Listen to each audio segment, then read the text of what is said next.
first place to the state governments as being best acquainted with the situation of the people. Under the Constitution, the Arizona legislature has the power to regulate elections in our state.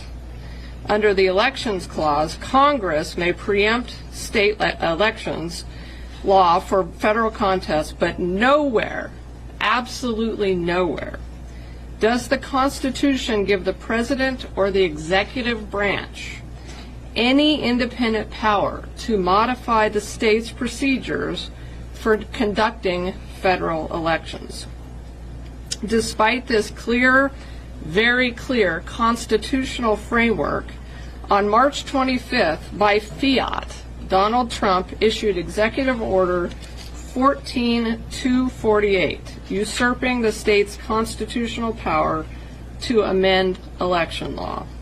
Election integrity is a bipartisan issue.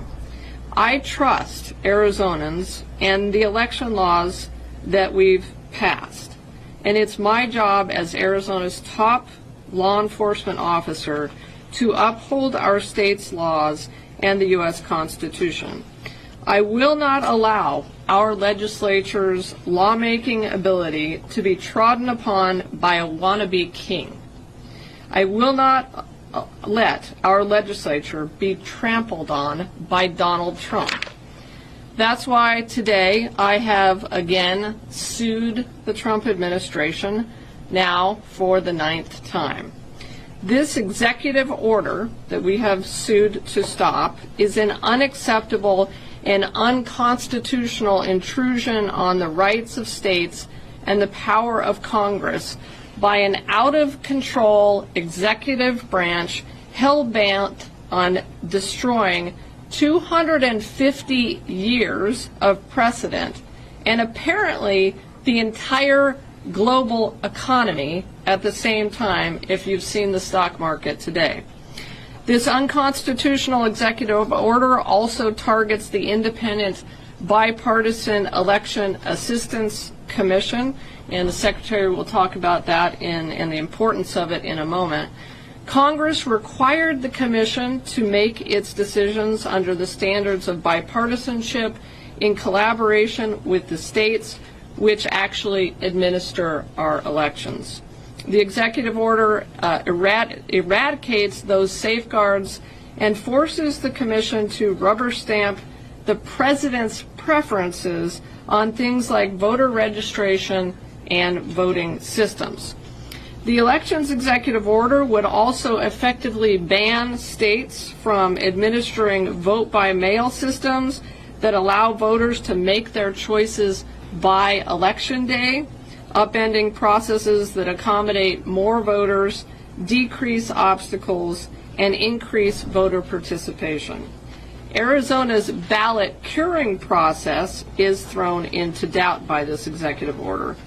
The EO would also make it harder for American military service members and their families to vote, an issue that will hit close to home in Arizona, where we are proud to have thousands of veteran military voters serving overseas. The election EO violates the Constitution and interferes with states' inherent sovereignty and their constitutional power to regulate the time, the place, and the manner of federal elections. It also usurps Congress's powers to legislate under the Elections Clause and to appropriate under the Spending Clause because Congress has not chosen to implement the changes that the President seeks to impose by decree. The EO also opens the door for future election changes on the whims of Donald Trump. Or who is to say that a future Democratic president wouldn't take this even further? This elections executive order would take away Arizona's, and again, that means our legislature's power to set our own elections laws. Clearly, Trump only supports states' rights when it suits him. If states don't comply with the coercive threats in this executive order, the Trump administration says it will withhold funds appropriated by Congress and target states with DOJ investigations and potential prosecutions. Let me be clear. This is blatantly unconstitutional, and it is another glaring example of an administration that simply does not believe it has to follow the law. I feel like a broken record at this point, but in the United States of America, we do not have kings, we do not have dictators. We have a constitution and the rule of law. And we are going to make damn sure that Donald Trump and his administration follows the law. And with that, I am happy to turn it over to Secretary Fontes. Thank you. Thank you very much, Attorney General Mays. As the Attorney General laid out, this executive order on elections boils down to two things. It's going to end up making voting more difficult and less secure, but it is also a violation of the general principle of the rule of law that we appreciate in the United States of America. And it's a larger strategy to erode due process and to consolidate power within the executive branch. We saw in the executive orders and the tariffs that we just noticed going through and really decimating certain parts of our economy already, that the processes that were in place to control trade disputes, these institutions that have been built up, the rules by which these sorts of things are supposed to happen, have been crushed by the Trump administration. So too will individual voting rights and the capacity for states to set their own rules, for state legislatures to engage in that discourse. This is how grown-ups do it. Not by fiat, not because you're upset about results, but there's a process for these things.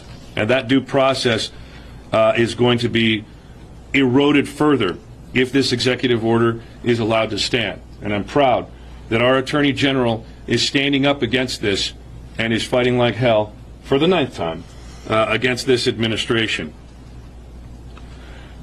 Currently, we are looking at an executive order that will make our elections less secure. And let me be very clear about why. The decentralized voting system that we enjoy in this country, that has continued to give us transparent and accessible and free elections year in and year out for a very long period of time, is threatened by this executive order. Consolidating these information, consolidating these systems into one makes them, by very definition, weaker. It is the very nature of our decentralized elections in this country that is a strength against foreign interference. One of the other problems that happens with this executive order is the potential that your privacy rights as a citizen could be violated. There are safeguards in the personal identifying information that's held in some of these voting records. And right now, this administration's executive order is asking us elections officials to turn your personal identifying information in these voter records over to the federal government, over to DOJ. And I can tell you right now, I don't want Elon Musk and his crew of incompetence taking those voter rolls away from our office. Arizona's voter information needs to be protected. And this is an important part of our system. And I think it's important to say that we have to look at why it is that this is important for the state as an organizing group. Our states, through the legislative process, are where these rules ought to be made. Rule by fiat, as Attorney General Mays said, is not an American way to do what it is that's being purported to be done here. And it should be no surprise that this administration is trying to rescue an apparently doomed SAVE Act by this fiat, by this executive order. And that's really problematic. But this isn't the first thing, nor do I fear will it be the last thing that this administration has done as against the way we run elections in Arizona. Let me take you back just a couple of months and talk about how secure our election was. 15 bomb threats on election day against Arizona's election systems were levied. We had minimal disruption because we had good cooperation with CISA, with the Department of Homeland Security, and with other federal agencies and partners. They worked hand in glove with state agencies and local agencies, municipal agencies, and all those folks who take care of you as voters. Imagine now that our communication with those federal agencies has been completely cut off. We cannot communicate with them. The drawbridge has been laid open, and the security of our elections are in jeopardy because of this administration. This executive order is a continuation of the erosion of the trust that we should continue to have in our elections.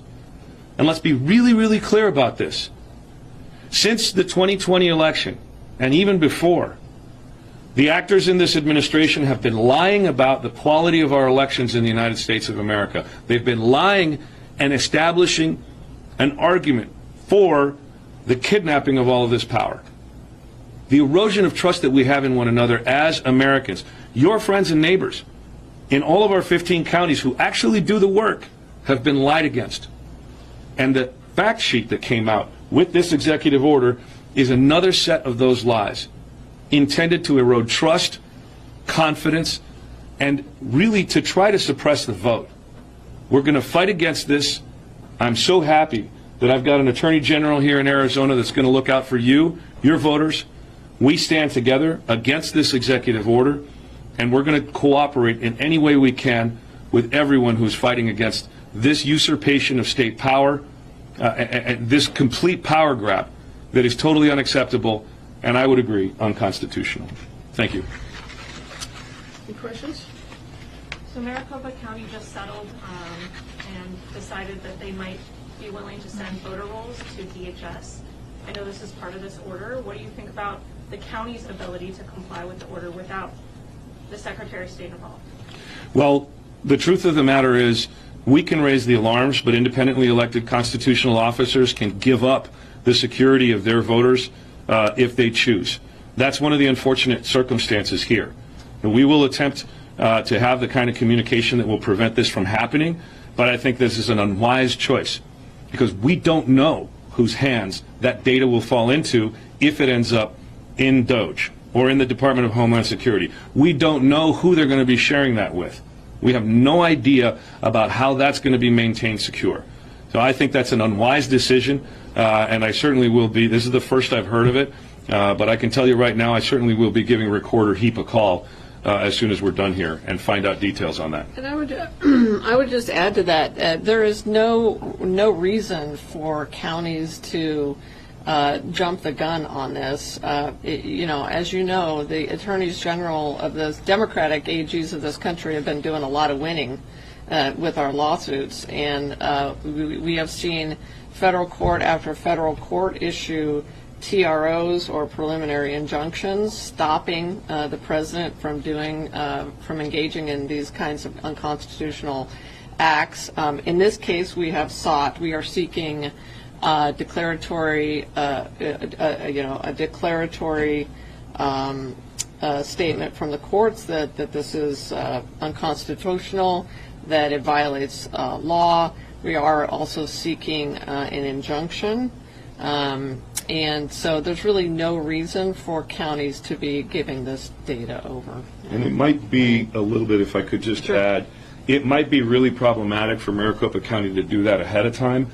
This litigation may very well show that doing so might be illegal and against NAVRA or some other regulations. So doing that at this stage of the game is certainly ill-advised and may very well be illegal. Then perhaps is a lawsuit against Recorder possible then? Well, I'm usually a lawyer out there. She's the lawyer in here. We'll let the Attorney General make that determination. Like we haven't had a chance to look at it again. This is the first time hearing of this, so we'll get back to you on that, Wayne. Given that documented proof of citizenship is already a requirement in Arizona state elections, is there anything about this executive order that would affect, in that realm, that would affect Arizona? Yeah, that's true. So a couple of things on that point. Yeah, we already obviously require documented proof of citizenship. one of the things, a couple of the very negative things about this executive order on that front, though, is that documents that are required in the executive order for proof of citizenship do not map out with what we allow in Arizona. So, for instance, we allow birth certificates, we allow naturalization documents, and we allow tribal ID. This could have a tremendous negative impact on our tribes if they are not allowed to provide tribal ID to vote in federal elections. And so that's one thing. And then, as I mentioned before, we are also suing because we think that there's a possibility this could impact our ability to do ballot curing in the state. As you know, we have very close elections in Arizona.